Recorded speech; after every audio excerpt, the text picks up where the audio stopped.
Përshëndetje të gjithë.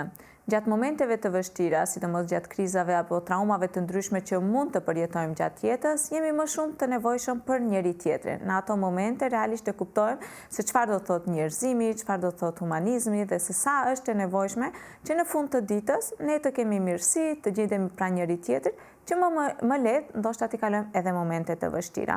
Por shumë njerëz ndryshe i përjetojnë traumat e ndryshme gjatë jetës. Disa e shfaqin atë me një mlev, disa me mërzi, disa me heqje, kurse të tjerë kanë nevojë që të flasin shumë. Por në fund të ditës, të gjithë kemi nevojë për konsult në psikolog, sidomos kur kalojmë momente të vështira në jetë. Nuk është e nevojshme që të themi gjithçka do kaloj, qetësohu, por ndonjëherë vërtet kemi nevojë edhe për ndihmë profesionale. Gjatë këtij emisioni të mundohemi pak më shumë të flasim se çfarë do të thotë një traumë kur kalojmë, çfarë do të thotë një krizë dhe kur është e nevojshme ose më së e nevojshme ndihma e psikologut. Me ne nëpërmjet një lidhje Skype për të biseduar për këtë temë kemi të ftuar Milena Vllazheska, zdravstvен psiholog. Добре дојде Милена и благодарам што ја прифати поканата да бидеш дел од нашата програма. Ви благодарам и на вас за поканата и за иницијативата да поразговараме на една многу битна и важна тема. Апсолутно. Секој од нас во животот некогаш ќе доживее некаква траума, некаква криза и некогаш можеби тоа луѓето особено како поим го нарекуваат и колективна тага. Јас би сакала ти како стручен лисник да ни објасниш што значи тоа траума или криза и како секој од нас го доживува тоа. Ќе цитирам еден познат психолог кој ја дефинира траумата како распад на структурата на заедницата, значи кога зборуваме за колективна траума, каде што не само поединците, туку и цели групи страдаат, значи страдаат психолошки, емотивно, па дури и физиолошки. Значи травма, вака школски, е секој настан кој што предизвикува толкав голем обем на стрес, што ни ги намалува нашите капацитети за справување. Кога ќе изгубиме, како што велиме народски, земјата под тлото, односно не се чувствуваме веќе безбедни, тогаш тоа е она што ни е загрозено, значи единствената прва потреба, најбитна, тогаш веќе немаме ресурси со кои што можеме да се справуваме. Значи сите капацитети на човекот, значи сите внатрешни ресурси се блокирани, замрзнати или се јавуваат несоодветни реакции и така натаму. Значи загубите и траумите минуваат низ повеќе фази. Кои се тие фази низ кои може да поминуваат сите овие трауми или загуби или кризи кои може да ги доживееме? Па вака сега, индивидуално или колективно се минува низ повеќе фази, значи тоа се долготрајни процеси кои што може да траат дури и со години. Моментално, значи морам да го искоментирам ова. Сите како народ, можеби сме се уште во првата фаза, односно во фазата на шок, каде и капацитетите за справување ни се ограничени и намалени. Понатаму, значи, фазите се, првата фаза е фаза на шок, втората фаза е фаза на неверување, кога одбиваме да прифатиме дека нешто се случило или дека нешто ни се случува нам, додека понатаму следи најтешката фаза, можеби, она во која што се јавува депресија и сите последици со неа, за која што е потребно многу време, значи тоа е процес кој што трае. Од некои загуби луѓето никогаш не се опоравуваат. Така да тоа е таа фаза и последната фаза е прифаќање, кога се наоѓаме начин како да го интегрираме тоа искуство во нашиот живот и да најдеме нови сили како да продолжиме и да му дадеме смисла на тоа што се случило. Давање смисла некогаш на нештата не е пожелно и не е можно во одредени моменти, но со текот на времето се очекува дека можеби на некои настани и загуби ќе можеме да им дадеме некаква смисла со цел да ги интегрираме во нас и да можеме да продолжиме да живееме колку толку функционални. Многу е чудно што некогаш емпатијата како се изразува емпатијата, пример, некогаш болката и тагата што ја чувствува некој друг те погодува и тебе и во овој случај кој што го спомна ти не погоди сите како народ. Дали тоа значи дека тоа не погодува затоа што ние можеби се ставаме себе си во нивно место или затоа што како сограѓани мислиме во каква позиција и во каква состојба се тие, како не погодува тагата и болката од другите и нам како луѓе? Иако не сме, можеби, ние сме секундарни во таа болка, не сме директно инволвирани во таа болка. Така е. Значи, пред се, тоа не го спомнав, имаме примарна и секундарна травматизација. Примарна се оние кои што се засегнати, оние кои што се на лице место, оние кои што го доживеале нештото, оние кои што се директни помагачи и така натаму, но има и друга група на луѓе кои што се наблюдувачи. Еве ние, значи, како народ, како нација, сочувствуваме дека пред се затоа што тоа се наши сограѓани, затоа што тоа е наш народ, затоа што нели во овие моменти тоа е човечно пред се. Исто така би искоментирала дека прекумерното изложување на информации и следење на ситуацијата како наблюдувачи, затоа што ние не сите можеме нешто многу да направиме во овој момент. Во овој момент сите сакаме некако да помогнеме, но не би знаеле сите како соодветно можеме да помогнеме.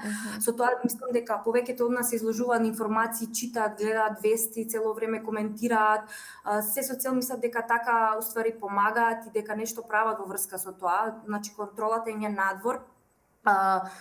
Но сметам дека треба да бидеме малце внимателни во однос на тоа колку ние сами лично можеме да примиме, да свариме на дневно ниво, колку не погодува се во ова, во ред да сочувствуваме и да имаме емпатија. Меѓутоа, доколку со постапки, со дела не можеме ништо да направиме, оставено е на нас како да се справуваме нели со се во ова.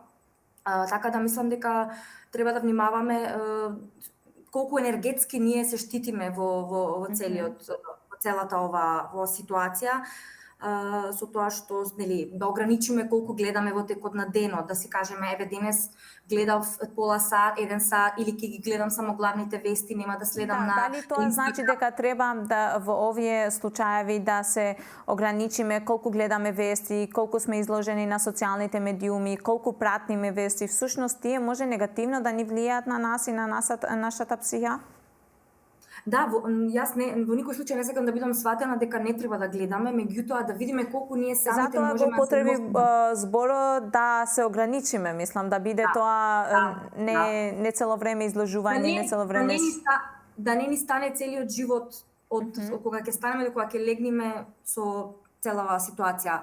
Знам дека е тешко и на повеќето можеби им е тешко тоа да го направат во овој момент, но затоа ние сме тука да укажеме на тоа и да повикаме на сите луѓе. Значи еве јас лично повикувам на сите, секој околу себе да погледне како му се најблиските, како му е комшијата, како се другарите, значи во било кој дел од Македонија, да се видиме ние како ни се ранливите луѓе моментално, како ни се оние со хронични болести, како ни се оние со загрозено ментално здравје, затоа што и во овој моменти можеби многу посериозно ќе го доживеат се во ова, така да практични совети во однос на во тој дел јас би можела повеќе да дадам, како еден вид на превенција и едукација што Апсолутно, тогаш кои совети би ни ги дала во како да се справиме можеби полесно во вакви случаеви? Еве спомнавте тие што се хронични болни, тие што се со некакво ментално заболување, нашите најблиски.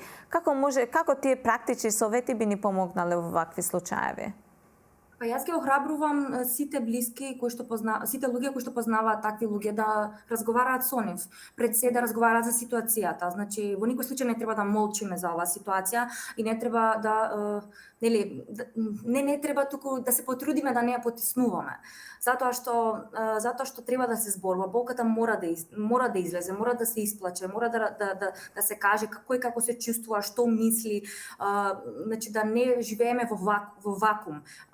Треба баш како заедница да живееме солидарно и нормално е се ова што се случува да има собири, затоа што колективно е полесно да се носиме со болката. Полесно е кога знаеме дека некој друг е тука да не ислуша.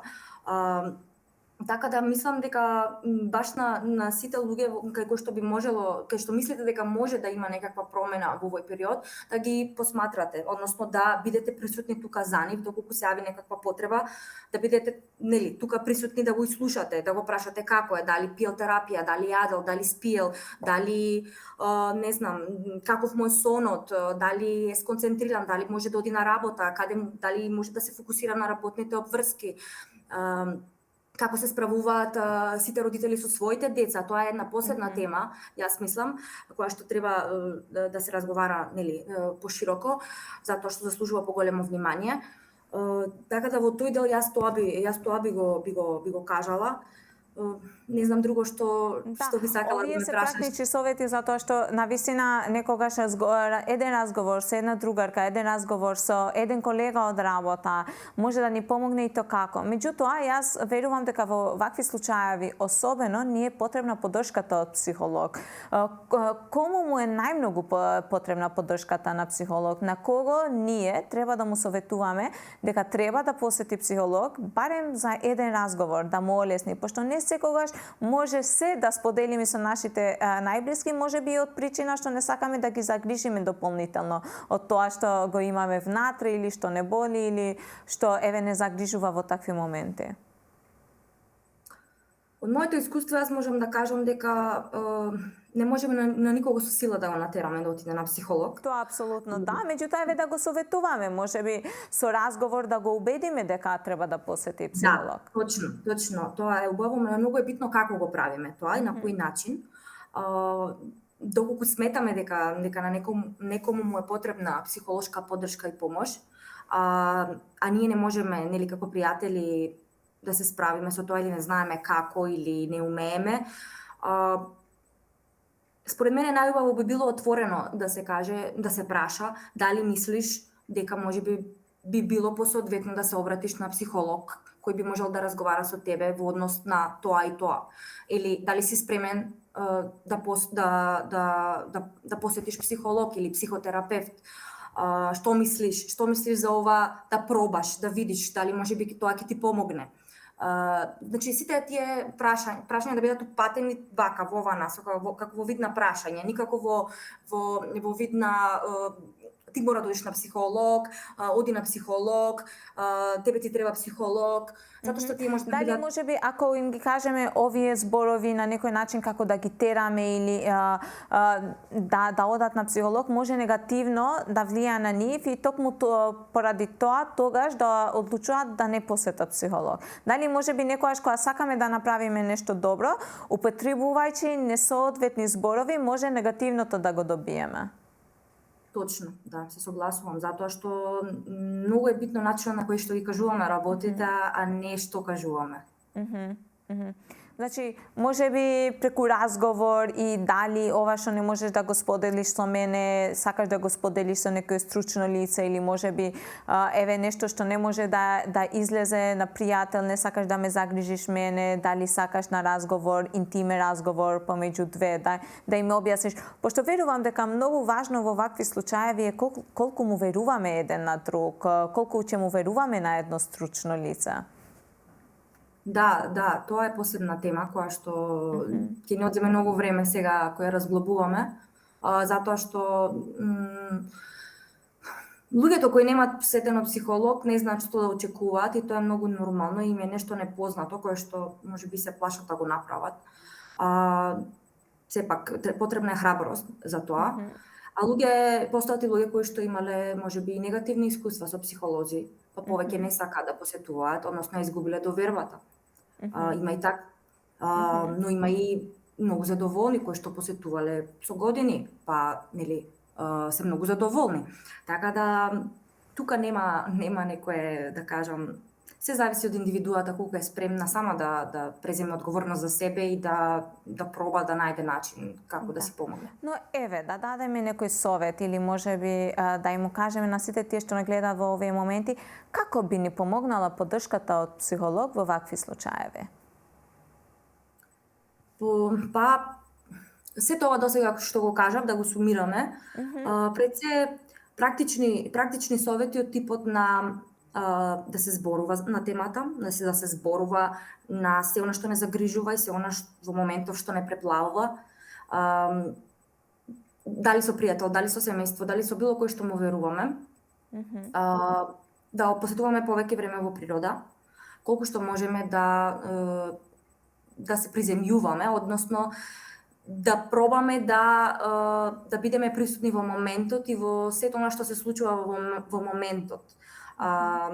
Не знам, да одиме во парк или на викендица во шума или било што, на свеж воздух. Едноставно малку да се издишеме, што викам јас, да се издишеме, да отпуштиме, затоа што сите сме насобрале многу стрес во себе овие денови, верувам. Друго нешто, да внимаваме на исхраната, кој колку може, нели, да не посегнуваме по алкохол, по психотропни супстанции, затоа што во кризни ситуации, во стресни ситуации, секој се справува различно и добро е да бидеме присутни тука и да гледаме, нели, дали на некого му е, затоа преска кажав, дали на некого му е потребна помош, дали гледаме промени во расположението и во однесувањето на луѓето околу нас, што може би се поттикнати од некаков ваков голем стрес. Затоа, друго што би кажала, оние што се религиозни и спиритуални знаат дека овој период е критичен и е многу битно да се молиме во мир, затоа што тоа е можеби најсилното нешто што можеме да го правиме во моментов. Тоа и психологијата го нарекуваме религиозно справување, што им дава сила на многу луѓе.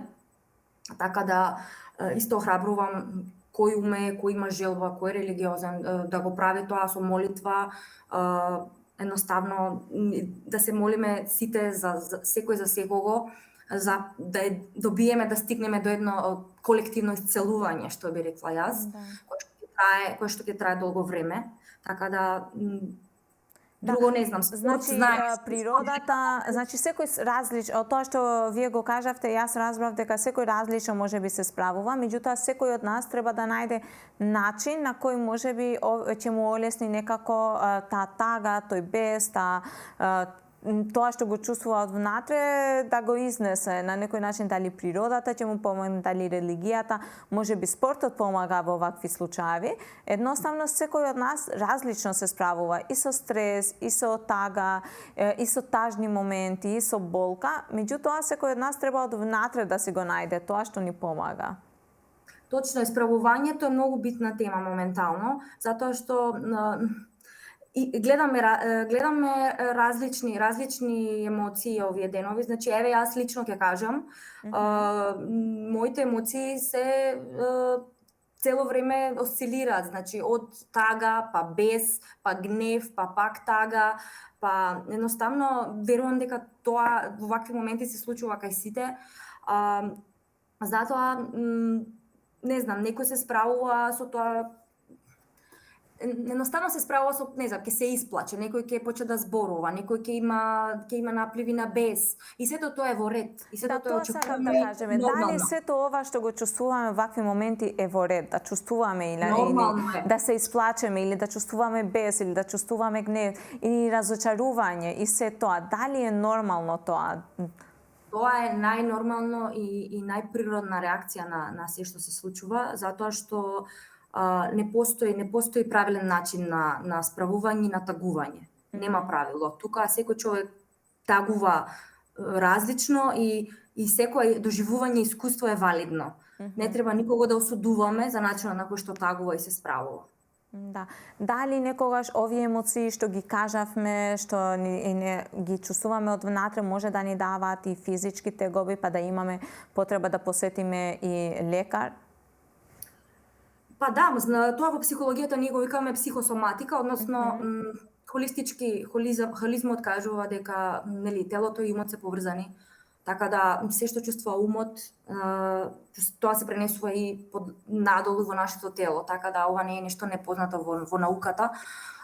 Така да, може да се јават, не знам, симптоми на нервозен желудник, слаба перисталтика на цревата, односно да има недобро варење, проблеми со варење, мигрени, може да се појачаат некои симптоми кај луѓето кои што претходно можеби мислеле дека ги надминале Така да едноставно многу е битно да бидеме со себе и да сме свесни и да се посматраме и себе си блиските, како се однесуваме, што правиме и како реагираме на работите.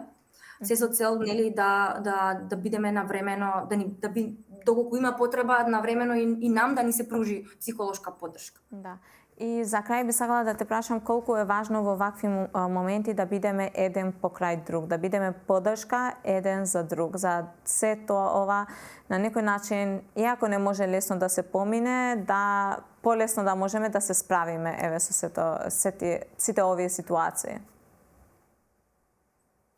Па искрено јас во целиот овој мрак, јас искрено гледам голема солидарност и голема душа и срце на сите граѓани на Македонија. Така да уште еднаш се потсетивме дека сплотеноста и солидарноста и емпатијата се нешто што нема, не знам како да опишам, нема цена. Така да, ние сме социјални суштества и не можеме да живееме изолирани сами. Тоа е она што јас би го кажала, дека се надевам дека ќе стигнеме понатаму и до колективна трансформација и до колективно исцелување, ако нели продолжиме вака да функционираме и да си помагаме. Апсолутно. Јас за крај би сакала уште еднаш да ги поседам сите тие што не гледаат дека навистина е важно кога не можете нешто да се кажете на пријател, кога гледате дека нешто ви тежи и не може да се справите со стрес, со тага или со разочарување, навистина е потребно во такви случаеви да ја посетите психолог, барем на еден разговор, ништо повеќе. И еве и Милена Блажевска како здравствен психолог, верувам дека Милена им стоиш на располагање на сите тие кои имат потреба, особено во овие денови да разговараат со психолог. Јас сум достапна секако на моите колеги и колешки. Морам да ги поздравам од Комора на психолози кои што ги оставија сите своји броеви за бесплатна психолошка поддршка. Мислам дека било кој граѓанин може да се јави, нема да биде одбиен. Исто така сакам да ги пофалам и моите колеги и колешки кои што се на терен на истокот. Така да ние даваме максимални капацитети затоа што сме свесни дека сме многу потребни. Тоа е на мене. Апсолутно. Ти благодарам многу што ја прифати поканата и еве можеби преку вакви практични совети и ние сме поблиску, барем можеби на некој начин и еден барем так сме го храбриле да посети психолог, тоа мислам дека има влијание. Și cu stânderoane, măcar și porumpiulim bisedën këtu, unë uroj të jeni të shëndetshëm pikë së pari të gjithë ju dhe qëndroni në vazhdim me programet e televizionit Alsat. Bashkë do jemi në emisionin e ardhshëm. Deri atëherë mirë takofshim.